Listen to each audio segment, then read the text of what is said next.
My name is Stephanie White. I am 25 years old. I live in New Jersey. And on the night my sister got engaged, the night that was supposed to be the happiest moment of her life, she grabbed the handles of my wheelchair, looked me dead in the eyes and said, "Stop faking for attention. Get up, you're embarrassing the whole family."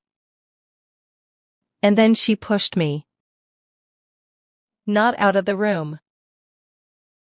Not metaphorically. She pushed my wheelchair so hard that it tipped sideways, and I hit the floor of her beautiful engagement party venue in front of 200 guests, catering staff, and the man she was about to spend the rest of her life with. And do you know what happened next? Nobody rushed to help me. Not immediately.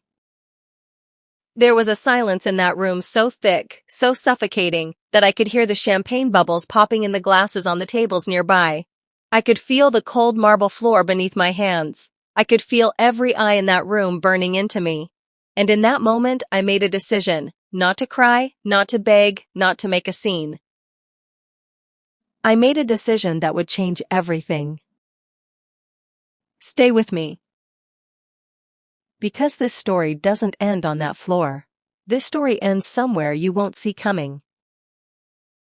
Before I go any further, if you've ever been blamed for something you didn't do, if you've ever felt the stabbing pain of your own family turning against you, if you've ever been made to feel like a burden when all you ever did was try to survive, stay with me. This story gets darker before it gets better.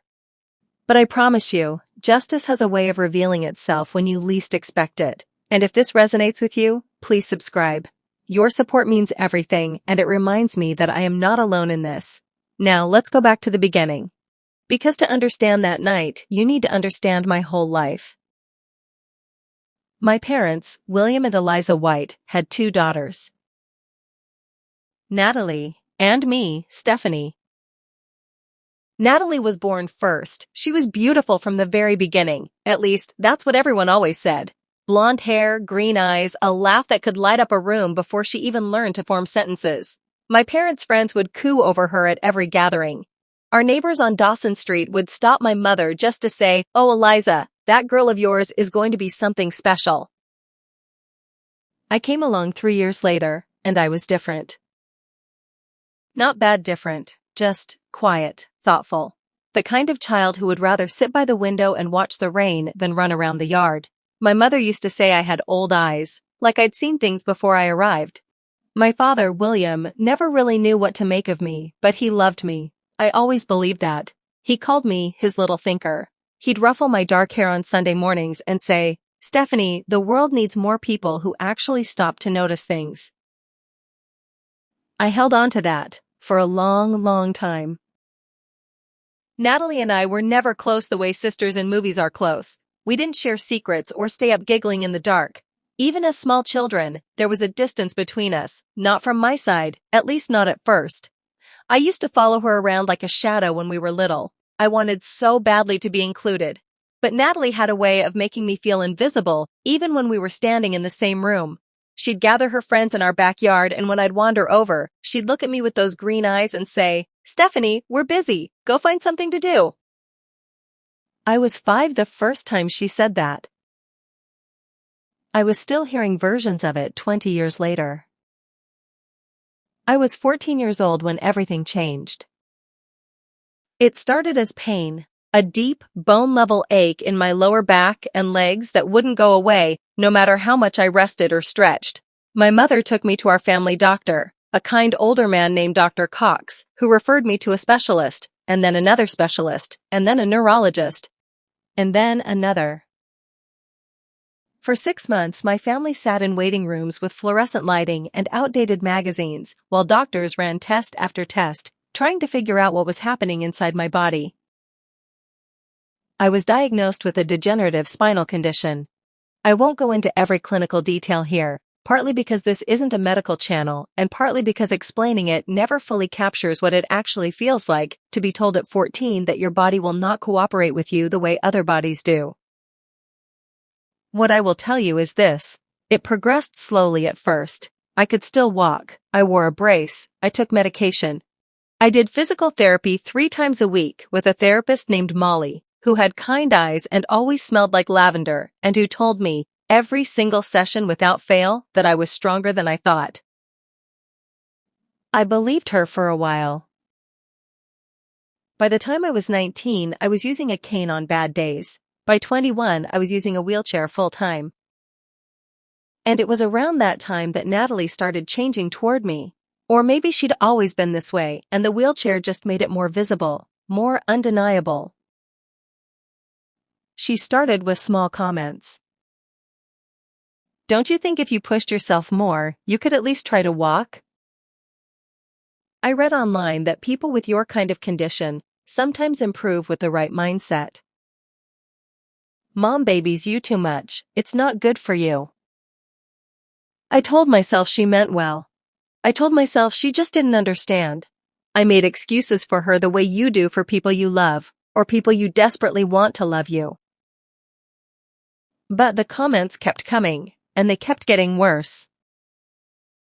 Natalie's life looked from the outside like a highlight reel. After college, she'd landed a marketing job at a firm in Manhattan, one of those sleek, glass and chrome offices that you see in movies about ambitious young women conquering New York. She was good at her job, she was charming and bold, and she knew how to work a room in a way I never could. She had a beautiful apartment in Hoboken, not far from where our parents still lived in New Jersey, and a social circle that seemed to expand every month. And then she met Mark Vasquez. Mark seemed like a good guy at first. He was tall, dark-haired, worked in finance. His last name was Vasquez, but his family had been in New Jersey for 3 generations, and he spoke about his own family with the kind of warmth that made you want to believe he was genuine. He'd come to family dinners, and he'd shake my father's hand, and he'd ask me actual questions. I remember thinking, maybe this is the person who will soften Natalie. Maybe love will do what nothing else could. I was wrong about that. Or maybe I was wrong about Mark, too. Time has a way of revealing people slowly, like a photograph developing in a darkroom. All shadow at first, and then detail by detail, you see the truth of the image. Mark was proposed to Natalie at a rooftop restaurant in Manhattan in the fall. She called me an hour later, voice breathless and glittering, to tell me, and I was happy for her. I genuinely was. Because whatever complicated history existed between us, she was still my sister, and I still, stubbornly, hopelessly, believed that family was supposed to mean something. The engagement party was scheduled for 3 months later. The venue was called the Elara, a gorgeous event space in Newark that Natalie had been dreaming about since she was in her mid-20s. High ceilings, exposed brick, chandeliers that threw warm gold light across everything. It could seat 250 people comfortably. My mother, Eliza, pulled me aside about 2 weeks after the engagement was announced. She sat across from me in the kitchen of our family home, wrapping her hands around a mug of tea, and she looked at me with eyes that carried something I couldn't quite name at the time. I need you to be patient with Natalie over the next few months, she said. Patient how? I asked. She's stressed, planning all of this, and you know how she gets. I did know how Natalie got. That was exactly what worried me. My mother wasn't trying to take Natalie's side. I understand that now. She was trying, in her own quiet way, to protect me, to brace me, because she could see something on the horizon that I was still choosing not to look at directly. 3 weeks before the engagement party, Natalie called me. I need to talk to you about the seating arrangement, she said. Her voice had that particular clipped tone it always got when she was about to say something she knew I wasn't going to like. I just think, for the photos and for flow of the space, it might be better if you stayed toward the back, near the side entrance. I held the phone very still. You want me near the side entrance, I repeated. The wheelchair just takes up a lot of space, Steph. You know how it is, and I don't want you to feel uncomfortable being right in the middle of everything. I want you to sit with that for a moment. She wasn't worried about my comfort. She was worried about how I would look in her photos. I should have said something then. I should have pushed back, firmly and clearly, but I swallowed it. I told her that was fine. I told myself it wasn't worth the fight. I told myself that on the actual night of the party, things would be different. They were different, all right. Just not in the way I'd hoped. I have to stop here for a second, because I know some of you watching this right now are living inside a version of this story. Maybe your family members dismiss your health. Maybe they make you feel like an inconvenience. Maybe they've said things to you, out loud, or with their eyes, or with the way they arrange the seating at events, that have made you feel less than human. If that's you, I need you to know something. You are not invisible to me, and you are not invisible to this community. If this story is touching something real inside you, please subscribe and hit the notification bell, because every single week, I share stories of people who were underestimated, overlooked, and dismissed, and who found their way to something better. We're in this together. Now let's get back to the night everything came apart. The night of the engagement party arrived on a cold Saturday in November. My father, William, helped me get ready at the family house. He'd driven over specifically to take me to the venue, and while my mother was getting dressed, he sat in the kitchen with me and told me I looked beautiful. I was wearing a deep burgundy dress, not something I'd normally choose, but Molly, my old physical therapist, had texted me that morning just to say, wear something that makes you feel like yourself, and burgundy felt right, felt like armor. My father's friend, a quiet, solid man named Samuel who I'd known my whole life, came along to help with the chair at the venue entrance. Samuel didn't say much, he never did, but his presence was the kind that steadied a room. We arrived at the Alara at 7 o'clock. The venue was already buzzing with people. Natalie's coworkers, Mark's family, old friends from college, business contacts, relatives I recognized from holidays, and some I'd never seen before. A man named Alex Brady, one of Mark's groomsmen, was near the entrance greeting people, and he held the door open wide when he saw us coming. He looked me in the eye and said, "Glad you're here." Small thing, but I noticed it. Inside, the space was everything Natalie had dreamed. The chandeliers were burning gold, the tables were dressed in white and deep green, and there were flower arrangements so tall they nearly grazed the ceiling. A jazz trio was playing softly near the bar. Waitstaff in black moved through the crowd carrying trays of champagne and little appetizers. My mother found me almost immediately and squeezed my hand. "You look wonderful," she said.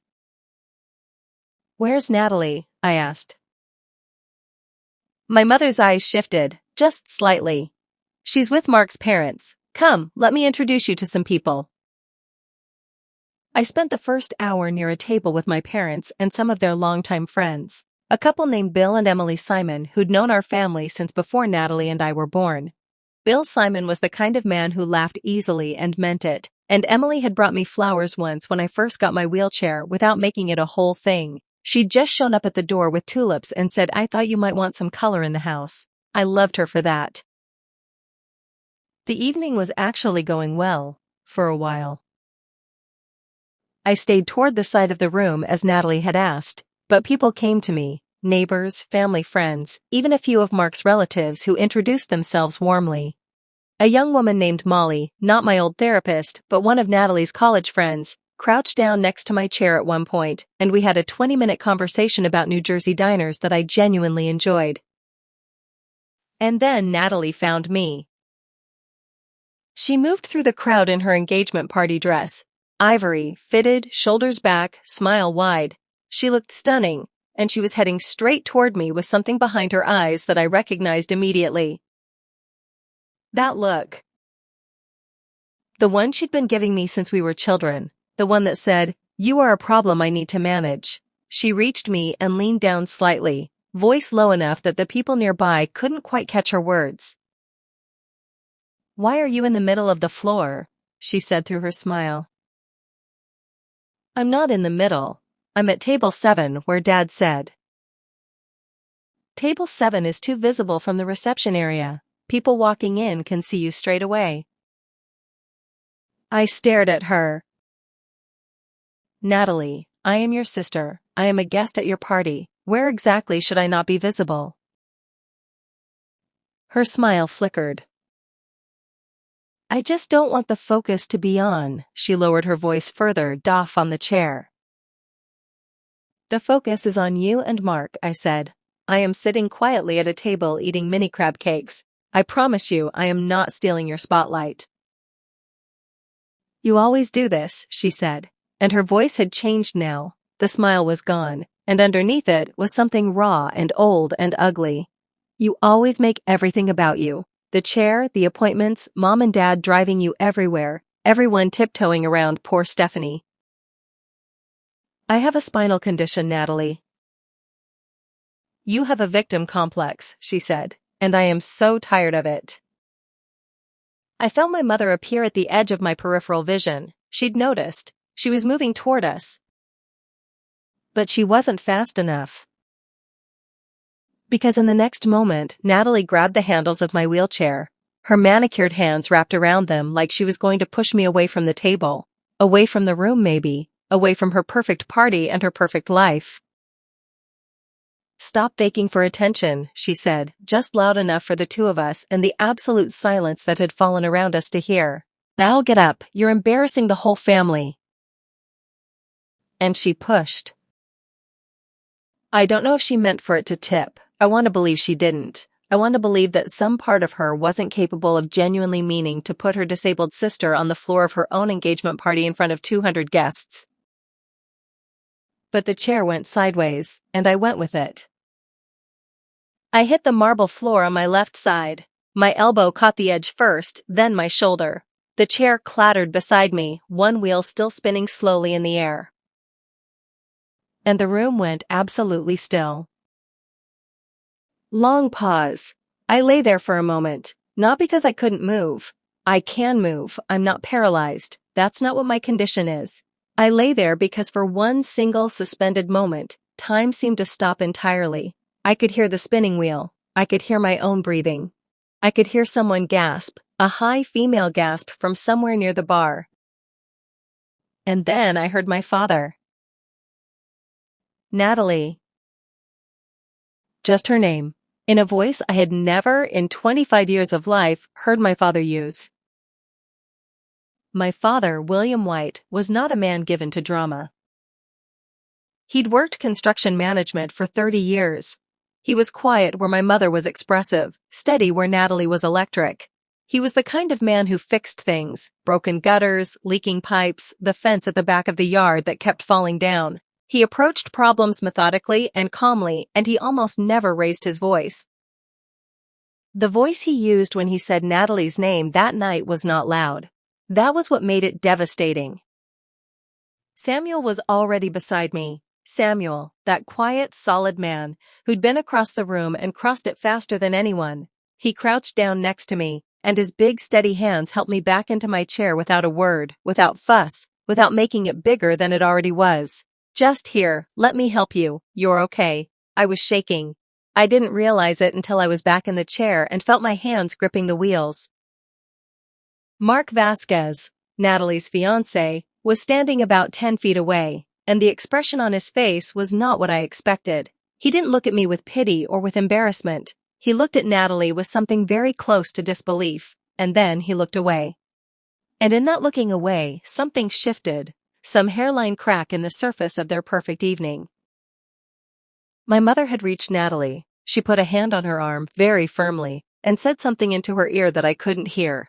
Natalie's face had gone through several shades, the flush of fury, the pale of shock, and something that might have been the beginning of horror at what she'd done. The jazz trio had stopped playing. Natalie opened her mouth. She started. Not now, my mother said, quietly, firmly, like a door closing. Someone at the bar started talking again, loudly and artificially, the way people do when they're trying to fill a silence that no one knows how to handle. And slowly, in fits and starts, the party noise resumed, though it was different now, muffled, self-conscious.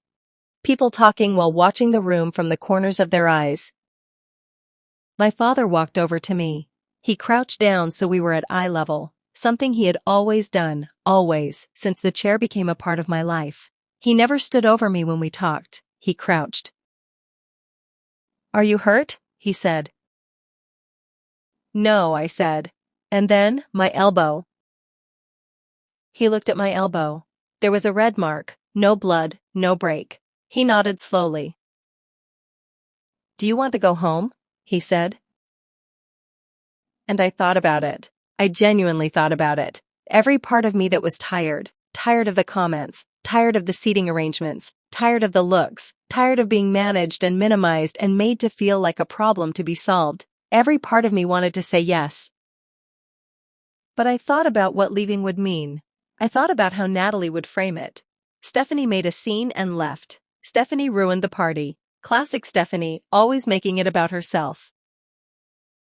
So I said, no, I want to stay. My father looked at me for a long moment, and then he nodded again. Then we stay, he said. The rest of the party was strange. People came to speak to me who hadn't been near me all evening. Mark's mother, a warm, round-faced woman named Eliza, coincidentally sharing my mother's name, sat beside me for 20 minutes and held my hand and said things that were quiet and sincere in a way I wasn't prepared for. She didn't make it a production, she just sat with me. Mark's younger brother, Joshua Vasquez, brought me a fresh glass of water and a plate of food without being asked. He was maybe 22, with Mark's dark eyes and a gentleness that seemed to come from somewhere deep and private. He didn't say much. He just put the plate down and said, "Ash, you shouldn't have to get up for anything tonight." A man I didn't know, one of Mark's business colleagues, a tall, quiet guy named David, apparently went and found the venue manager and made sure the path from my table to the accessible restroom was completely clear, and that a staff member was available to assist if needed. I found out about this later. He never mentioned it to me himself. These small acts of grace, these quiet, deliberate kindnesses from people who barely knew me. They didn't undo what Natalie had done. Nothing could do that, but they built a floor beneath me when I needed one. Natalie spent most of the remaining party in a cluster near the bar with Mark and a few of their close friends. She did not come to speak to me again. She gave a toast at 9 o'clock, her voice steady, her words practiced and beautiful, because Natalie had always known how to perform. And during the toast, she thanked her parents, she thanked Mark's family, she thanked her friends. She did not mention me. And I sat at table 7 in my burgundy dress and I watched her, and I felt something inside me go very, very quiet, not numb, not devastated, just clear. I had my answer. I finally, fully, undeniably had my answer about who my sister was. And somewhere in the middle of that terrible clarity, there was almost a relief. Like a splinter you've had for so long that when it finally comes out, you spend a moment just startled at how much pain you'd been living with. My father drove me home that night. My mother stayed to help with cleanup, or maybe to have a conversation with Natalie that I didn't need to witness. Samuel rode in the back seat. Nobody spoke for the first 15 minutes. Then my father said, "I owe you an apology." I looked at him. "I've let things go too long," he said. His eyes were on the road. His hands were exactly at 10 and 2 on the steering wheel, the way they always were. "I've been telling myself it was just sisters, just the way Natalie is, just something you two would work out eventually. And I let myself believe that because it was easier than doing what needed to be done." "Dad, no, let me finish." He took a breath. "Your mother and I talked. We've been talking, and there are going to be some changes. In terms of family events, in terms of expectations. And I need you to know that what happened tonight will not happen again." "You can't control Natalie," I said. "No," he agreed, "but I can control what I do, and what I'm willing to accept in my presence." Samuel said nothing in the back seat, but I felt him listening. We drove the rest of the way in silence, and when my father pulled up to my apartment building and helped me out of the car, he stood for a moment on the sidewalk in the cold November air, and he looked at me and he said, "You are not a burden, Stephanie. You were never a burden, and anyone who has ever made you feel otherwise was lying to you." I didn't cry until I was inside. And then I cried for a long time. Natalie called me the next morning. I let it go to voicemail. She left a message that was something. It was an apology in the way that a piece of paper with the word "sorry" written on it is an apology. The words were there, but they weren't holding anything. She said she'd been stressed. She said she hadn't meant for the chair to tip. She said she hoped I wasn't hurt. She said she hoped we could move past this. She said, and this is the part that stayed with me, I just feel like sometimes you don't realize how much pressure I'm under. I saved the voicemail. I still have it. I didn't call her back that day, or the next. I took a week, and during that week I did something I should have done a long time ago. I talked to a therapist. A woman named Dr. Brady, Emily Brady, who specialized in family dynamics and chronic illness, and who sat across from me in her office and listened to the whole story without once making a face that suggested she was shocked. "What do you want the outcome to look like?" she asked me at the end of our first session. I thought about it. "I want a sister," I said, "but I don't think I have one." She nodded. Those two things can both be true at the same time. That sentence changed something in me, that it was possible to grieve the sister I wanted while also being clear-eyed about the sister I actually had.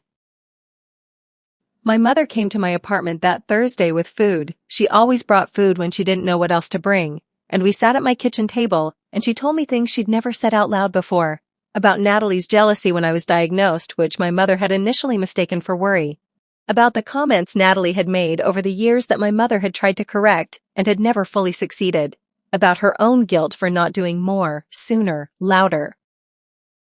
"I kept thinking she'd grow out of it," my mother said. "I kept thinking love would fix it." "Love doesn't fix someone who doesn't want to be fixed," I said. My mother cried then, and I held her hand across the table. We were quiet together for a long time after that. 3 weeks after the engagement party, I received a text from a number I didn't recognize. "This is Mark Vasquez. I know this is unexpected. Would you be willing to talk? I'd understand if the answer is no." I sat with that text for 2 days. And then I said yes. We met at a coffee shop in Hoboken, neutral ground. He was already there when I arrived, and he stood when he saw me come through the door, and he waited until I'd positioned my chair before he sat back down. Another small thing, another noticed thing. He looked tired. He looked like someone carrying weight they weren't sure how to put down. "I've been thinking about what happened," he said, flushed. "I've been thinking about it every day." "What have you concluded?" I asked. He was quiet for a moment. "That I didn't say anything, right then, when it happened. I should have, and I didn't." "No," I agreed. "You didn't." "I'm sorry for that," he said, dusk. "I've been trying to understand Natalie better. Some of the things I've been hearing from her about you, about the family, things she said over the years that I accepted at face value without questioning." He trailed off. He looked at his coffee. "I should have questioned them," he said. "I should have looked harder." I didn't tell him what to do about his engagement. That wasn't my place. But I told him the truth, about my condition, about the years of comments, about the seating arrangement conversation, about the voicemail. I told him calmly and clearly, the way Dr. Brady had encouraged me to tell things, without performance, without trying to make him feel bad, just, here is what happened, here is what is true. He listened to all of it. When I finished, he said, "I'm going to be honest with you. I love Natalie. I believe there's good in her. But I don't think she's well, emotionally I mean, and I don't think either of us is going to fix that for her." "No," I said, "we're not." He nodded slowly. We shook hands before I left. It was a strange formal thing that somehow felt exactly right. I don't know what happened between Mark and Natalie after that. That chapter of the story isn't mine to tell. I want to talk about what justice actually looks like, because I think a lot of us, and I mean a lot of us, because I've seen enough of these stories to know it's all of us at some point. We imagine justice as a dramatic moment, a confrontation, a public reckoning. The person who wronged you reduced to nothing in front of an audience while you stand tall and vindicated. Real justice is quieter than that. Real justice looked like this. It looked like my father calling Natalie and telling her, without anger and without exception, that there would be consequences for what she'd done. That family events going forward would require a conversation about behavior before they happened. That his home, a place where I had as much right to be as anyone, was not a space where I would ever again be made to feel like a guest who'd overstayed their welcome. It looked like my mother, who had spent years caught between her two daughters, finally planting her feet and saying, "No more." It looked like Joshua Vasquez, Mark's little brother, sending me a message on Instagram 3 weeks after the party that just said, "I hope you're doing okay. You deserved better than that night." I didn't even know he'd found my account, but he did, and he said that. It looked like Alex Brady, Mark's groomsman, the one who'd held the door, apparently having a very direct conversation with Mark about what he'd witnessed, because people talk, and truth has a way of spreading even when you don't push it. It looked like me, sitting in Dr. Brady's office 6 weeks after the party, realizing for the first time in maybe my entire adult life that I did not need my sister's understanding to be okay. I did not need her to acknowledge what she'd done. I did not need her apology, not the real one, not the voicemail version, not any version. I could live my whole, full, complete life without her validation. And that realization, quiet and enormous and settling into me like something finally arriving home, was justice. Private, internal, unwitnessable by anyone else, but mine. And it looked like this. 6 months after the engagement party, I started this channel.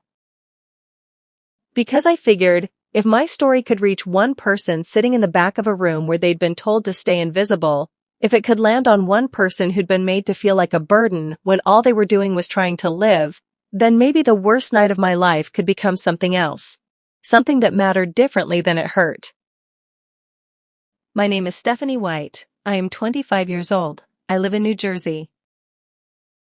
My relationship with Natalie is currently what I would call in suspension. We have spoken since, brief, surface-level exchanges at family gatherings where my parents have made clear that a certain standard of behavior is required of everyone, full stop.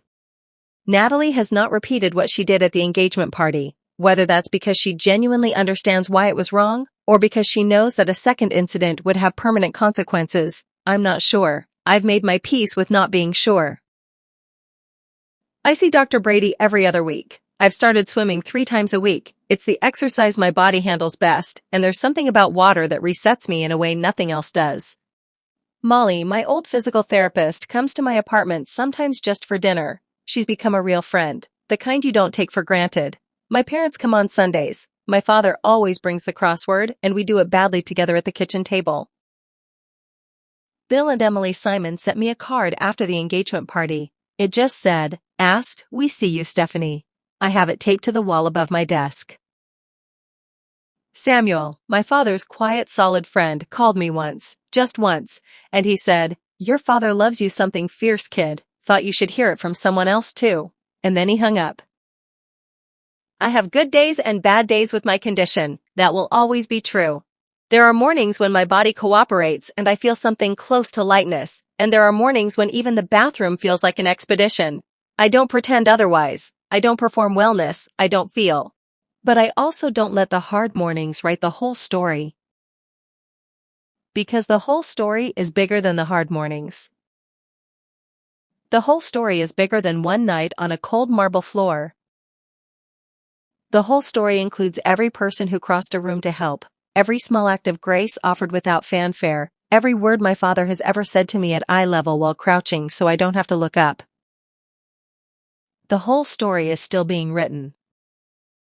If you've stayed with me this long, and I mean truly stayed, all the way through, then you already know what kind of person you are. You're the kind of person who shows up, who leans in when things get hard instead of looking away. And I need you to know that the world needs more of that, desperately. If any part of this story is your story, if you've been dismissed, minimized, pushed aside, made to feel like a problem instead of a person, I want to say something to you directly. You are not the problem. You were never the problem. The wheelchair, the cane, the diagnosis, the thing that makes you different in the way that makes other people uncomfortable. That is not a flaw, that is just you. alive and real and taking up space that you have every right to take up. There will always be people who want to put you near the side entrance, who want you out of the frame, who mistake their discomfort for your fault. And there will always be a Samuel who crosses the room, a Joshua who brings the water, an Emily who shows up with tulips and doesn't make it a whole thing, a father who crouches down and looks you in the eye and tells you that you are not a burden. Find those people, hold on to them, build your world around them. And when someone pushes you down, in whatever way that looks like in your life, do what I did on that marble floor.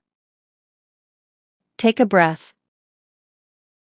Let the right people help you back up. And then stay. If this story moved you, if somewhere in these words you found something that felt like your own truth, please don't leave without subscribing. I know that sounds like a small thing, but it's not. Every single subscriber on this channel is a reminder that the people who've been pushed to the edges aren't actually on the edges at all. We're here, we're visible, we're speaking.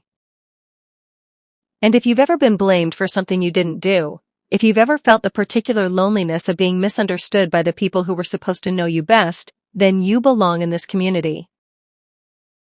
Subscribe, hit the bell so you never miss a story, and leave a comment below telling me, have you ever had someone in your life who was your Samuel? The one who crossed the room when everyone else stood still?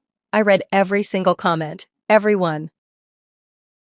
And to everyone who's been watching from the beginning of this video all the way to this moment, thank you.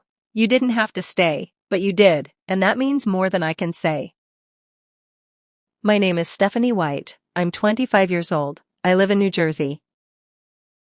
And I am not invisible. Neither are you.